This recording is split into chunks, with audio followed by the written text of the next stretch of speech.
Halo semua, kami dari kelompok 5 akan menjelaskan jenis tanah sangat tidak subur dan sangat ekstrim berbasis Google Earth.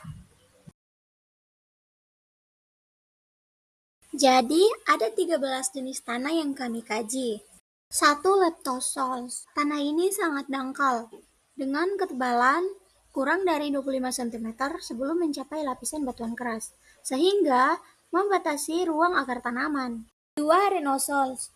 Tanah ini bertekstur pasir kasar, lebih dari 60% pasir, sehingga nutrisi dan air mudah hilang melalui drainase cepat. Umum di daerah berpasir seperti pantai atau dataran aluvial vulkanik. 3.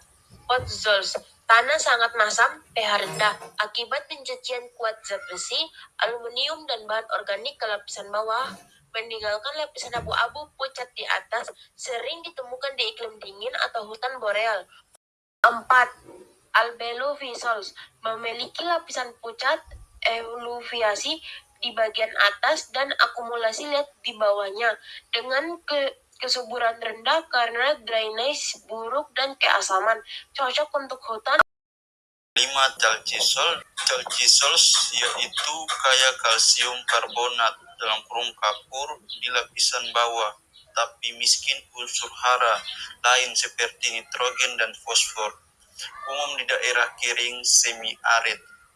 6. Gypsisols didominasi gypsum (kalsium sulfat) yang membuat tanah rapuh dan sulit ditanami karena dispersi tinggi serta kekurangan air. 7. Solonets.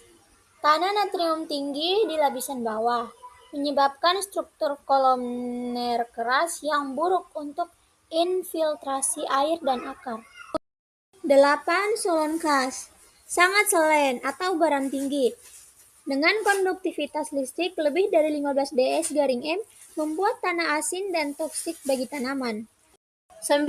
Histosols. Tanah organik atau gambut dengan lebih dari 30% bahan organik, sangat asam dan miskin mineral alami, rentan subsidensi jika dikeringkan. Umum di rawa tropis seperti Sumatera dan Kalimantan. 10. Durisols. Memiliki lapisan silika keras atau duripan yang mencegah penetrasi akar dan air, terbatas di daerah kering, sulit digarap tanpa pemecahan lapisan. 11. Stagnosols mengalami genangan air periodik di lapisan atas karena permeabilitas rendah, menyebabkan areasi buruk dan reduksi. 12. Tanah teknosols terbentuk dari material buatan manusia seperti puing konstruksi atau limbah industri, sehingga komposisinya tidak alami dan bervariasi. Umum di perkotaan. 13. Tanah kriosols. Tanah permafrost (beku permanen) di lapisan bawah, praktis tidak subur karena suhu rendah menghambat aktivitas biologis, hanya di kutub atau pegunungan tinggi. Ciri fisik wilayah: pegunungan tinggi, lereng curam dan berbatu, tanah sangat tipis. Hubungan lokasi jenis tanah: lereng curam menyebabkan erosi kuat sehingga tanah tidak berkembang tebal, dan terbentuknya leptosols. Ciri fisik wilayah: gurun luas, banyak bukit pasir, curah hujan sangat rendah. Hubungan lokasi dengan jenis tanah: dominasi pasir dan sedikit bahan organik, membentuk tanah berpasir atau arenosols. Ciri fisik wilayah: hutan konifer, iklim dingin dan lembab, tanah tertutup serasa daun. Hubungan lokasi dengan jenis tanah: asam dari daun dan pencucian unsur hara membentuk tanah potzols. Ciri fisik wilayah: gurun kering, vegetasi sangat sedikit, penguapan tinggi. Hubungan lokasi dengan jenis tanah: penguapan meninggalkan endapan kalsium karbonat hingga terbentuk chalcisols. Fisik wilayah: gurun sangat kering, curah hujan hampir tidak ada, vegetasi sangat sedikit.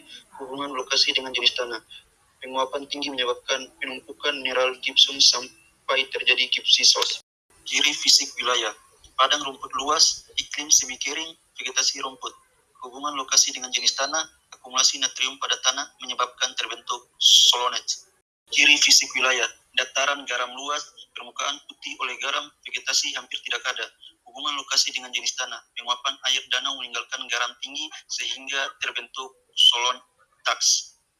Ciri fisik wilayah, rawa luas, tanah selalu basah, vegetasi rawa lebat. Hubungan lokasi dengan jenis tanah, sisa tumbuhan menumpuk di tanah basah, membentuk tanah gambut atau histosols. 1. Jenis vegetasi alami atau tanaman budidaya. Leptosol, vegetasi rumput alpin dan semak kecil karena tanah sangat tipis. Arenosols, vegetasi sangat jarang, hanya tumbuhan gurun yang tahan kekeringan. Potulus, hutan konifer seperti pinus dan spruce. Salcisols, vegetasi gurun seperti semak tahan kering. Gypsisols, vegetasi hampir tidak ada karena kondisi sangat kering. Solonets, padang rumput. Solonkas, vegetasi sangat sedikit karena kadar garam tinggi. Histosols, vegetasi rawa seperti mangrove, rumput rawa, dan tanaman air. Nomor 2, aktivitas kehidupan manusia, pegunungan alpin, pariwisata, pendakian, peternakan, gurun Sahara, penggembalaan, ternak, dan permukiman di oasis. Finlandia, hutan boreal, kehutanan dan industri kayu. Gurun Negev, pertanian dengan irigasi dan permukiman kecil. Gurun Atacama, aktivitas manusia sangat terbatas, pertambangan. Steppe, Kazakhstan, peternakan dan pertanian terbatas. Uyuni, Bolivia, pertambangan garam dan pariwisata. Everglades, Florida, konservasi alam dan pariwisata ekowisata. Kesesuaian tanah, leptosol kurang cocok untuk pertanian, lebih cocok untuk konservasi atau padang rumput. Arenosol kurang subur, hanya cocok untuk tanaman tahan kering. Potzols cocok untuk hutan dan kehutanan. Calcicols dapat dimanfaatkan untuk pertanian dengan irigasi. Gypsisols sangat terbatas untuk pertanian. Solonets terbatas karena kandungan natrium yang tinggi. Solonchunks hampir tidak cocok untuk pertanian. Histosols cocok untuk tanaman tertentu, tapi lebih baik untuk konservasi rawa. Hubungan tanah dengan ekosistem setempat. Leptosol, tanah tipis mendukung ekosistem rumput, alpine, dan semak kecil. Renosols, tanah berpasir mendukung ekosistem gurun dengan vegetasi sangat sedikit. Azols, tanah masam mendukung ekosistem hutan konifer. Calcisols, tanah kaya kalsium mendukung tumbuhan gurun yang tahan kekeringan. Gypsisols, tanah dengan mineral gypsum membentuk ekosistem gurun yang sangat kering. Solones, tanah dengan natrium tinggi mendukung ekosistem padang rumput steppe. Solonchunks, tanah sangat asin membentuk ekosistem dengan organisme yang tahan salinitas. Histosol, tanah gambut berperan penting dalam penyimpanan karbon dan habitat satwa rawa.